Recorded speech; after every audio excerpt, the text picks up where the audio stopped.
Hello and welcome to another episode of The Money Honey. I'm your host, Rosalia Lazara-Tilly, and today I've got a very, very special guest with me who is, I'm meeting her for the first time, so we've never met or spoken before, but the reason I have invited her to the show is because she is going to be explaining to us what it's like to become successful, in her words, in industries where it's a man's world. So she has become successful in property and finance because, in her words, she stepped out of her comfort zone and pushed herself. So we're going to be hearing about how to step out of your comfort zone and really make it happen for yourself. But also, she's a massive advocate for supporting women and championing women in the industry of financial services and property.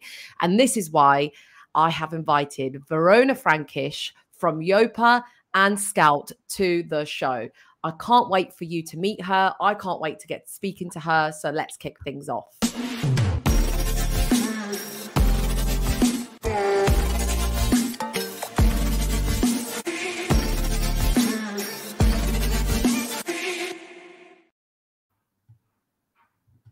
Hi there, Verona. Good afternoon. How are you? Good to see you. I'm great. Thank you so much. It's so great to finally meet you. And if anyone can guess, we're obviously recording this at around Christmas time, given the tree in the background. So that looks very festive. Thank you for taking time today to see me. Thank you for having me. It's a pleasure. You were introduced by one of my very good friends, Maria Harris, who is an absolute icon in the industry. So yeah, she speaks very highly of you.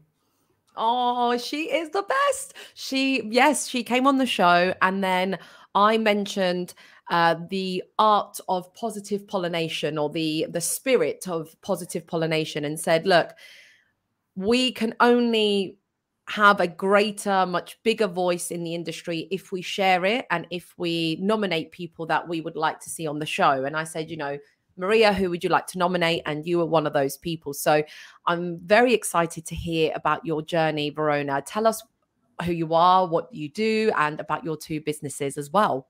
Sure. So I get my career, I sort of break it into three chunks. I started in retail. So I spent 15 years in retail, 10 of those at Marks and Spencer, where I guess I cut my teeth as a leader and went through the management training program, had a fantastic career there, both nationally and internationally, worked for a time in New York, in Brooks Brothers, and had an amazing time in retail.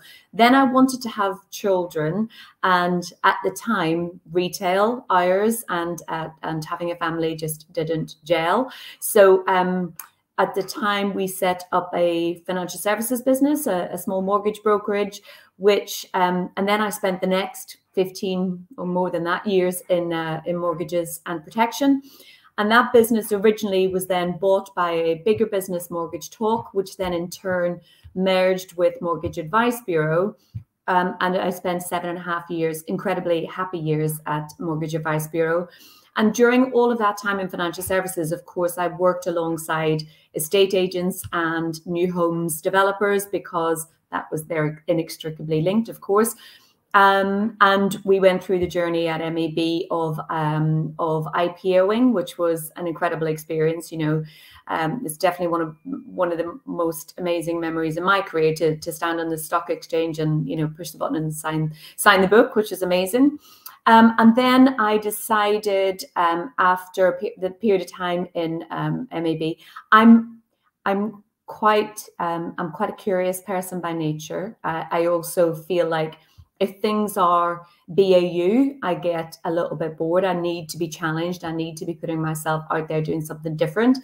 I was working alongside Purple Bricks at the time. They were one of my key relationships in my role at MAB. And I remember speaking to Michael Bruce at the time, who was the CEO, and said, if you're going to take mortgages seriously in your business, you need someone internally to really drive it. And he said, come on then, put your money where your mouth is and come and do it. So I jumped the fence to Purple Bricks. I worked there for 2.5 years, and you know, I learned a huge amount there. I learned a lot about, not just about the estate agency sector, but also about the digital estate agency sector. and digital mortgages was my kind of expertise, my area of expertise, or was becoming so in my MAB career. And then earlier this year, February this year, I joined Yopa as the CEO, and I get to really blend a lot of the many years of experience in both financial services, property, digital, and also just people. You know, I would never describe myself as either specifically financial services or specifically an estate agent. I think I'm a leader, and my subject matter, or the people that I'm leading, are the subject matter experts. And yes, of course, you become an expert in your field. Of course you do. But actually, the people part of my job is the bit that gives me most fulfillment, for sure. Wow, what an all-rounded, experienced person you are, from not just property, but finance, corporate, people, like just you've done so much across all industries. No wonder you've been recommended by Maria, because this is exactly what the Money Honey is, because it's about, you know, women in the world of money from so many different angles, from property, from finance, mortgages, protection. So I love what you bring to the table. But what would you say to those listening who, because you spoke about this offline before recording, about what you owe success to? How did you not just survive, but thrive through all of these industries, for all of these jobs? What do you owe that to? I guess as a person, as I said, I'm naturally quite curious, and I like to learn. I have a real thirst for learning new things. And I really enjoy putting myself in positions where I'm being challenged and grow. And that's been, you know, right from very, very, very early days. And I think it's just something that's innate, that's in me. But then it's not just about putting yourself in that position. It's about then becoming an expert in that area. So I'm not a fan of blagging it. I'm not a fan of kind of faking it till you make it. I'm definitely a fan of being over prepared. And, you know, I learned very early in my career that whenever you blag it, you get caught, right? So very early in the M&S days, I learned that. So I wasn't prepared to do that. And I knew that to build a credible career and to build credibility as an individual, not just as a career, but, you know, for whenever people talk about you, I wanted people to talk about me in a way that I was proud of. You know, she knows her stuff, she knows her field, and she's prepared, and therefore you don't get caught out. Therefore, you never put yourself in a position where, when you're leading a team of people, that you challenge them or they challenge you, and you can have a meaningful debate. You know, it's not about always being right, because I'm not always right, and I say that to my team all the time. I don't have all the answers, but I'm definitely prepared enough to have a really good discussion, debate about something, and we'll come to the right answer together. So yeah, putting myself in uncomfortable positions, taking jobs that probably I was unqualified or not underqualified for, but being absolutely committed to learning and to growing as part of that process. So I think that's one way in which I've been successful. I think the other thing is, you know, in my early days in M&S, it was a very male-dominated environment, particularly at a senior level. And you have to earn your stripes, right? And you earned your stripes by all the things I've just said, which is doing the groundwork, you know, working longer than anybody else, pushing yourself more than everybody else, doing all the hard yards. But then in that environment, you have to also step up whenever you're a female. One of my very first HR managers, personnel manager, she was called back then, said to me, you know, you're in a male-dominated environment. I can tell you're very ambitious. And frankly, you're just going to have to work harder than the guys to be as successful as them. That's just the way it is. And whilst initially I was like, okay, well, that doesn't seem very fair. Ultimately, I just said, okay, well, if that's the way it is, then that's what I'll do. So I did. You know, I worked harder than the guys. I competed with the guys on every front. And in some ways, back then, I probably dialed up my male a bit. So I was probably more dominant than I maybe would want to be, because I knew that that was required to compete on a level playing field. As I've got older and as I've reflected on wanting to be the truest, best version of me, I've realized I don't have to do that anymore. I want to be, it's more important for me to be authentic and be me and win on those terms rather than trying to be something I'm not. You know, I do a really second-rate version of anybody else. I do a pretty good version of myself. So it's really, really important to me just to be me. And I want to be able to look at myself in the mirror every day and know that the decisions I make, the conversations I have are honest and true and real. Don't get me wrong, I am incredibly driven.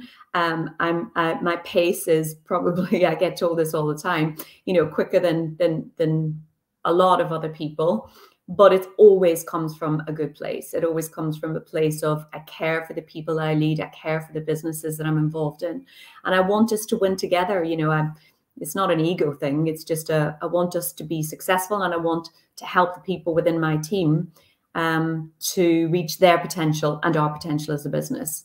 So I think that's probably a number of those factors have contributed to where I am today, I guess. I think your mic has gone. Hello? Yes, you're back. Oh, yeah.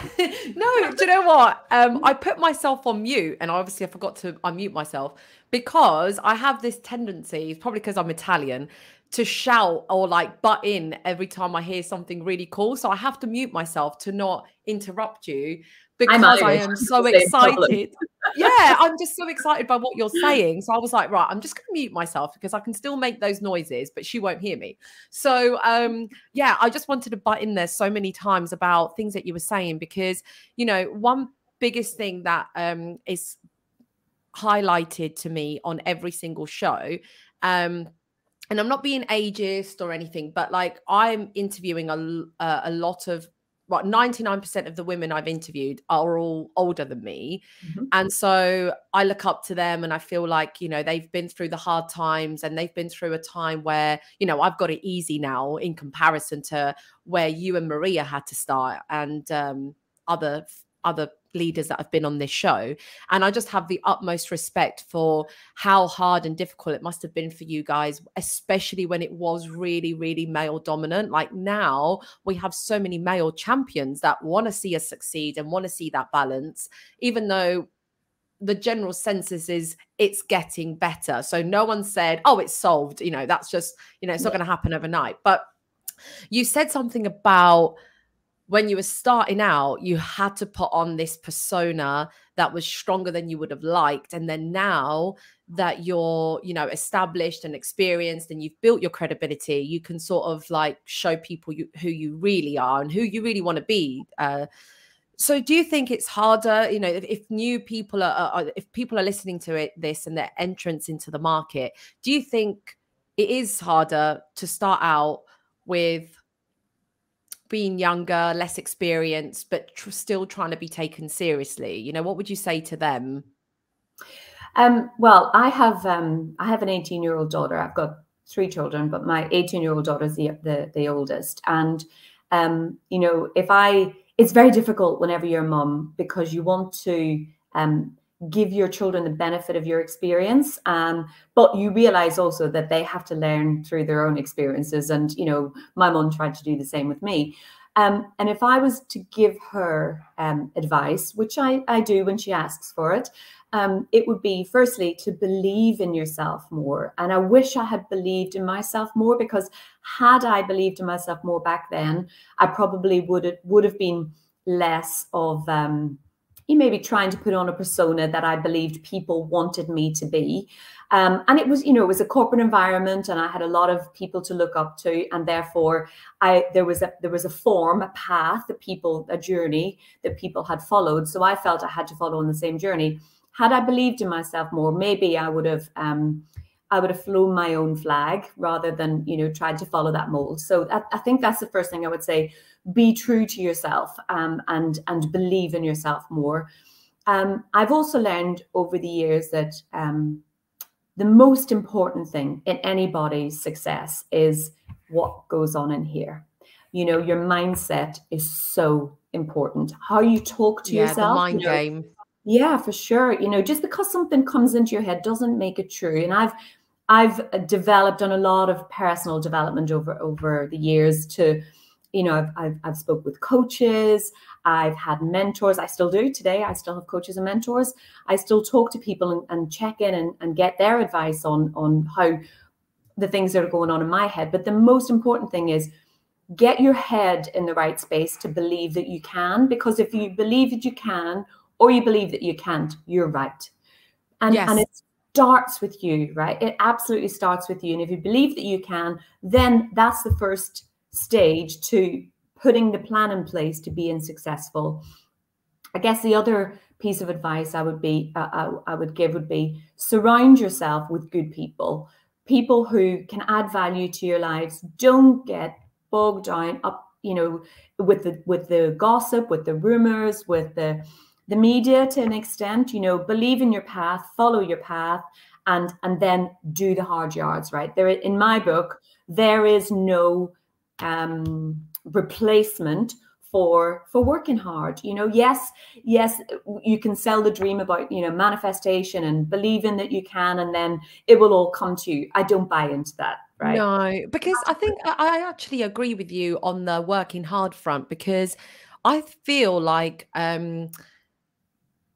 this society, modern day society, has kind of made working hard unfashionable. They've kind of made it look like it's not worthy and it's not honorable and it's a silly thing to do. And I guess I'm from the 90s, so I feel like I knew the world before internet became massive, but I know the world with internet in as normal day life. And I remember doing I know this is nothing in comparison, but it kind of just gives the same principle and idea that I remember doing schoolwork in a library where I had to search the library for the right answers and books, and I had to really dig deep in the encyclopedias, and I really had to research and dig deep for the answer. And then all of a sudden, obviously, life has been made better with the internet, where you can just Google an answer and there you go.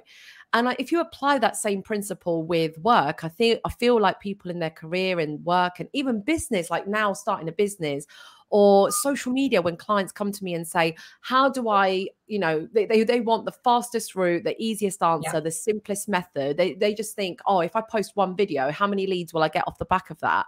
Yeah. And after having built a business myself from scratch during the pandemic, during lockdown, I feel like people aren't valuing how hard I actually worked to get to this level, how hard I had to invest in my mindset, my skill set, and all the tricks and secrets you need to learn to master any skill. I feel people just want the quick answer these days, and there just isn't a quick answer to something. No, there definitely isn't. And having a strong work ethic is someone that I look for when I'm hiring. And I think, technology there's no question that has helped us. It's helped us be more efficient. It enables different processes. It enables us to outsource a lot of the basic practices to technology that perhaps we had people doing in the past. But that means then we can use the people part, the bit that really matters for the proper value add, sorry.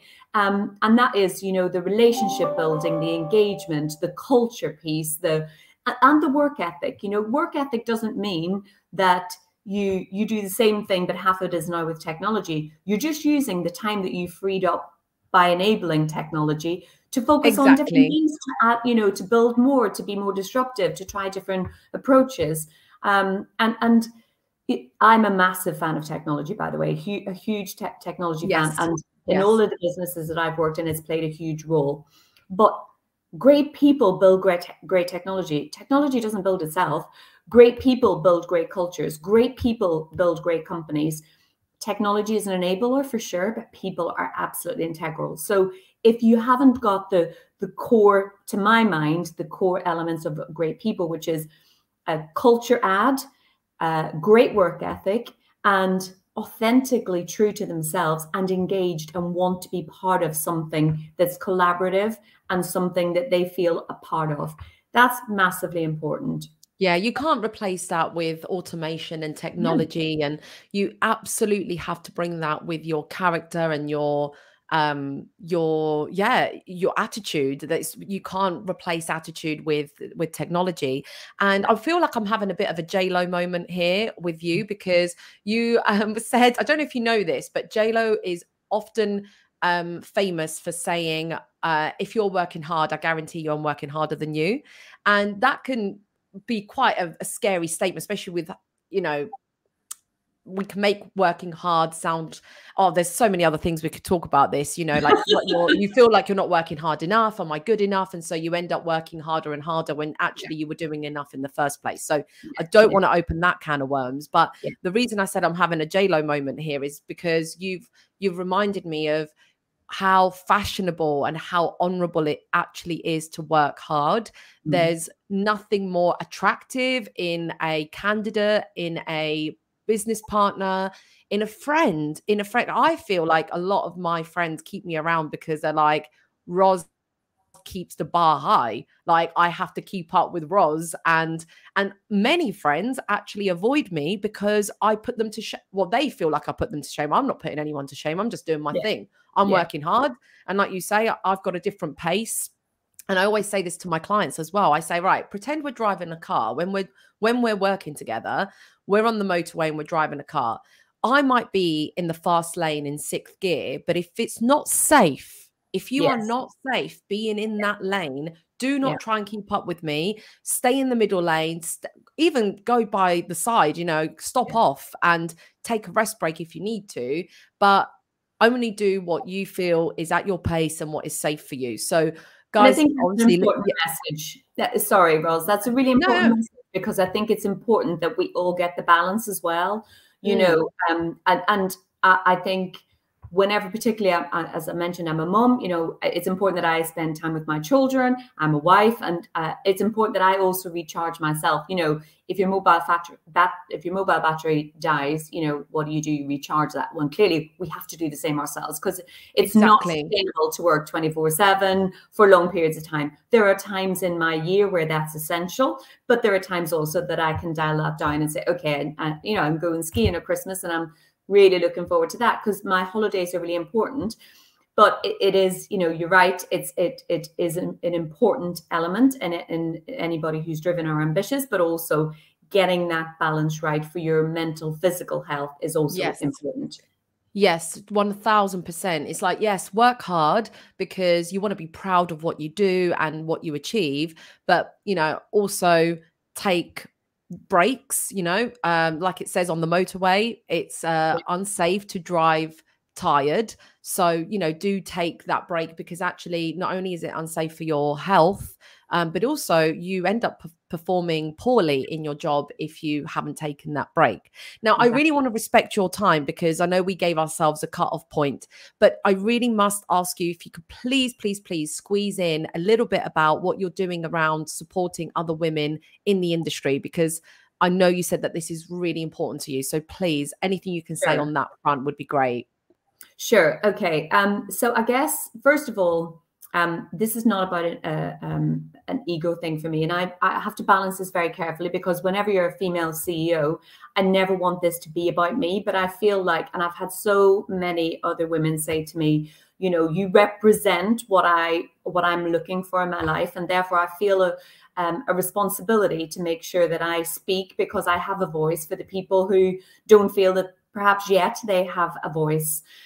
So I am a member of a Women in Estate Agency group, and I'm on the committee of that group, and we're holding a conference in March of next year where we're, and by the way, the audience will be male and female, because what's really important is that we engage men to understand some of the challenges for females in work. And that, you know, that ranges from right across the spectrum from, you know, maternity, coming back to work after having children, sexual harassment in the workplace, right through to dealing with menopause, etc., etc. So we've got a number of really cool speakers And we've got a really great day planned for that group. Now it's the first conference that we've held, but there's over 2,000 women in the group, and it's a really supportive environment to help women have a safe space to talk about some of the challenges in their world. And seeing the activity in that group is fantastic. So that's one of the ways I do. But I guess it is amazing. Yeah, it's really fun. So sorry, is this, just in case people are wondering who are listening, is this a show, a conference, sorry, that anyone can attend, or is it invite only? How does that work? It's a ticketed event, and the tickets go on sale actually later this week. I think Friday the website goes live, and it's a women in a state agency. I'm happy to share it with you so that you can post it on your channels if that's something that you can do. If women want to buy tickets, they're very welcome to join us. So when does this go live? Sorry, when's the conference actually happening? I think it goes live on, the conference is 2nd of March, and the tickets go live on the website, I think, on Friday this week. Right. I'm happy to make a post together about you and I, because this show doesn't actually go live until January. So, but that will give you a second push, a second driver to your show. What I can do for you is, you know, sometime this week, give you a highlight. Maybe I'll put this show live first. I'll figure something out, but I want to get your conference out there and not delay it too much till January. So if after this call, please do send me the link to that, and I'll put it in the show notes. And of course, I'm sure you don't mind, if that's okay with you, for me to include your LinkedIn link, so that people can find you and connect with you if they want to learn more and follow your journey. That would be wonderful. No problem. But that is all we have time for today. Again, like I said, I could talk to you all day, but I want to respect your time and I want to give you your time back.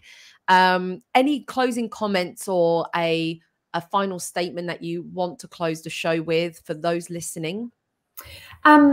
I guess all I would say is, firstly, I think it's a really great thing that you're doing, Roz. I think it's always good to shine a light on females. You know, I have so many role models in both financial services and estate agency and women. And I think we are getting better at putting our heads above the parapet and getting better at speaking out about some of the things that are important to us. And I think there is a growing understanding from the world and men that, you know, we have a voice and we have a key part to play, and a slightly different part to play than they do.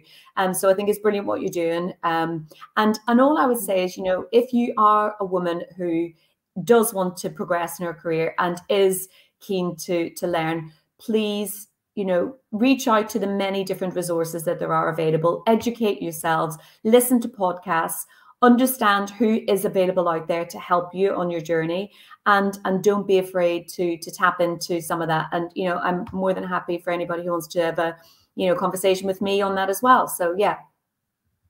I love that. Thank you so much, Verona, and thank you for acknowledging this this project that I've put together. I think I would have loved something like this when I first started out in construction and finance.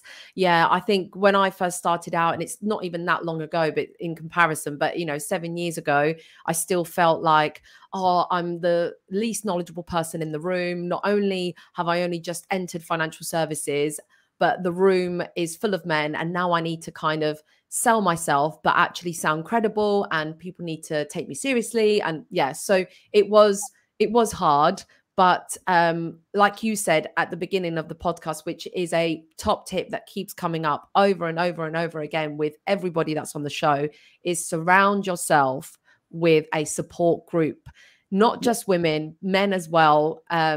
And really have that support network. And this is what, if you're listening to this show, make sure that you save it in your favorites, that you keep a note in your diary to check in with the show.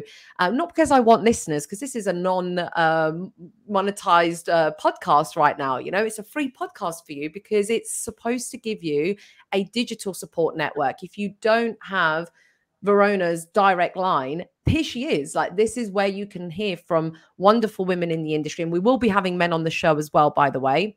So remember to subscribe and like these shows, and actually share it with women in your world that feel like they need that friend that they can turn to, or something that they can listen to and look at to get support. So thank you, Verona, for what you're doing, your contribution to the financial world and the property world and women in business and women in leadership, because we need to show more people like you that it can be done. It is possible from very normal people.